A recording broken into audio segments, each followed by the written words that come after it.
नमस्कार। कभी कभी अपनी फाइनेंशियल दुनिया मतलब पैसों की दुनिया नंबरों की एक जाल जैसी लगती है ना।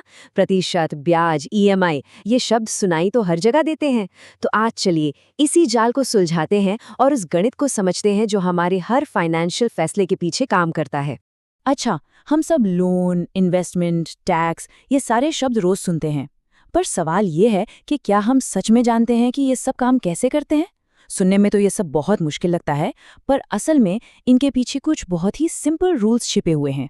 तो चलिए साथ मिलकर इन फाइनेंशियल रहस्य से पर्दा उठाते हैं। तो सवाल उठता है, शुरुआत करें कहाँ से?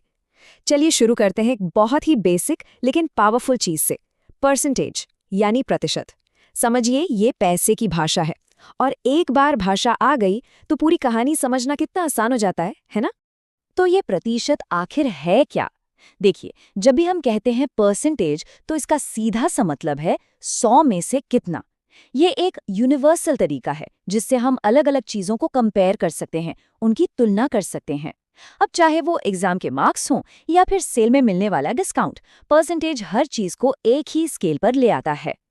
और पता है, किसी भी डेसिमल यानी दशमलव को परसेंटेज में बदलना तो बच्चों का खेल है। बस उस नंबर को 100 से गुणा करना है और आखिर में परसेंटेज का साइन लगा देना है। बस, जैसे 0.85 हो गया 85%। ये दो छोटे छोटे स्टेप्स हैं, लेकिन फाइनेंशियल कैलकुलेशन में बहुत काम आते हैं। यहाँ एक बहुत ही दिलचस्प सवाल आता है जहाँ अक्सर लोग कंफ्यूज हो जाते हैं। परसेंटेज और परसेंटाइल में आखिर फर्क क्या है? तो देखिए, परसेंटेज तो है आपका सीधा स्कोर, 100 में से कितना मिला। वहीं परसेंटाइल आपकी रैंक है, मतलब ये बताता है कि बाकियों के मुकाबले आपका परफॉर्मेंस कैसा रहा। तो एक है स्कोर और दूसरा है आपकी रिलेटिव पोजीशन या रैंक। ठीक है, तो परसेंटेज तो समझ आ गया। अब देखते हैं कि ये फाइनेंस की दुनिया में सबसे पावरफुल तरीके से कहाँ काम आता है, और वो है ब्याज यानी इंटरेस्ट। यहीं से असल में पैसा बढ़ना शुरू होता है। तो सबसे पहले आता है सिंपल इंटरेस्ट यानी साधारण ब्याज। जैसा इसका नाम है, काम भी वैसा ही सिंपल है।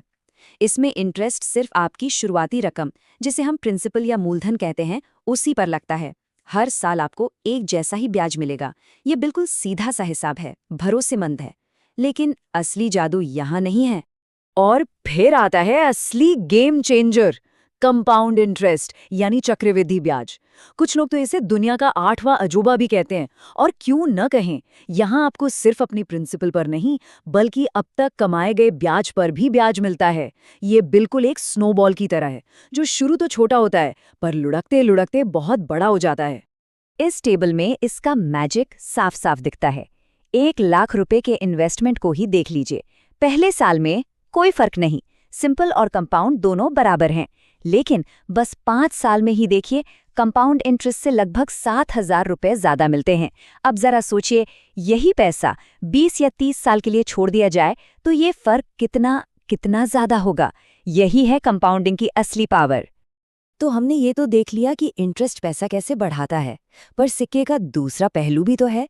जब हम लोन लेते हैं, तब यही इंटरेस्ट हमारी जिंदगी में ईएमआई बन के आता है। तो चलिए अब इस ईएमआई के पीछे की पूरी मैथ्स को समझते हैं। ईएमआई यानी इक्वेटेड मंथली इंस्टॉलमेंट, या कहें तो समान मासिक किस्त। ये वो फिक्स्ड अमाउंट है जो हर महीने लोन चुकाने के लिए दिया जाता है। सुनने में तो बड़ा सीधा लगता है ना? पर इस फिक्स्ड पेमेंट के अंदर एक बहुत इंटरेस्टिंग कहानी चलती है, जहां प्रिंसिपल और इंटरेस्ट का हिस्सा हर महीने बदलता रहता है। ये है वो फॉर्मूला जिससे ईएमआई कैलकुलेट होती है। हाँ, मैं मानता हूँ ये देखने में थोड़ा कॉम्प्लिकेटेड, थोड़ा डरावना लग सकता है, पर घबराने की कोई बात नहीं है। असल में ये सिर्फ 3 चीज़ों का खेल है जिन्हें हम अभी आसानी से समझ लेंगे। तो देखिए, पी का मतलब है प्रिंसिपल लोन अमाउंट, यानी आपने लोन कितना लिया। आर है मासिक ब्याज दर, मतलब सालाना रेट को 12 से भाग दे दीजिए। और एन है आपके लोन का टेन्योर, मतलब कितने महीनों तक किश्त भरनी है। बस यही वो 3 चीजें हैं जो आपकी ईएमआई तय करती हैं। अब उतना मुश्किल नहीं लग रहा ना ये फॉर्मूला? और ये रही वो इंटरेस्टिंग कहानी जिसकी मैं बात कर रहा था। इस होम लोन के उदाहरण को देखिए। पहली ईएमआई है करीब 54,000 रुपए की, लेकिन इसमें से 45,000 रुपीज तो सिर्फ इंटरेस्ट है। मतलब आपकी असल उधारी तो बस 9,000 रुपए कम हुई। लेकिन जैसे जैसे महीने बीते हैं ये हिसाब पलटता जाता है। इंटरेस्ट का हिस्सा कम होता है और प्रिंसिपल का हिस्सा बढ़ता जाता है। और किसी भी लोन को समझने के लिए ये बात जानना सबसे ज्यादा जरूरी है। अच्छा, तो अब तक हमने जो कुछ भी सीखा है, चलिए उसे एक ऐसी चीज पर अप्लाई करते हैं जो हम में से ज्यादातर लोगों की जिंदगी से जुड़ी है, हमारी सैलरी और उस पर लगने वाला टैक्स। देखिए, भारत में इनकम टैक्स एक्ट का एक सेक्शन है, सेक्शन 192। इसके हिसाब से जहां आप काम करते हैं, मतलब आपका एम्प्लॉयर, उसकी जिम्मेदारी है कि आपकी सैलरी से ही टैक्स काट ले। इसी को हम टीडीएस यानी टैक्स डिडक्टेड एट सोर्स कहते हैं। तो ये टीडीएस कटता कैसे है? क्या ये पूरी सैलरी पर कटता है?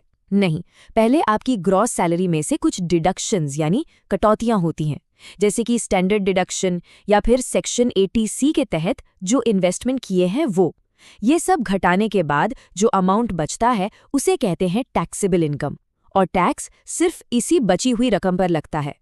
तो आज की इस पूरी बातचीत से क्या बड़े पॉइंट्स निकल कर आते हैं?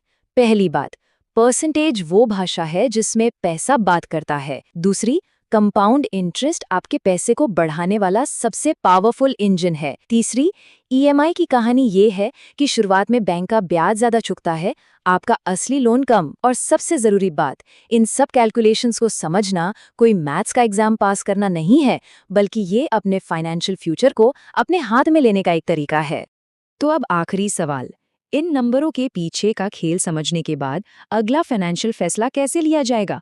क्या किसी नए इन्वेस्टमेंट को अब एक अलग नज़र से देखा जाएगा, या फिर अपने लोन को और बेहतर तरीके से प्लान किया जाएगा? ये नॉलेज अब सबके पास है। अब इसका इस्तेमाल कैसे करना है, ये फैसला हर किसी को खुद करना है।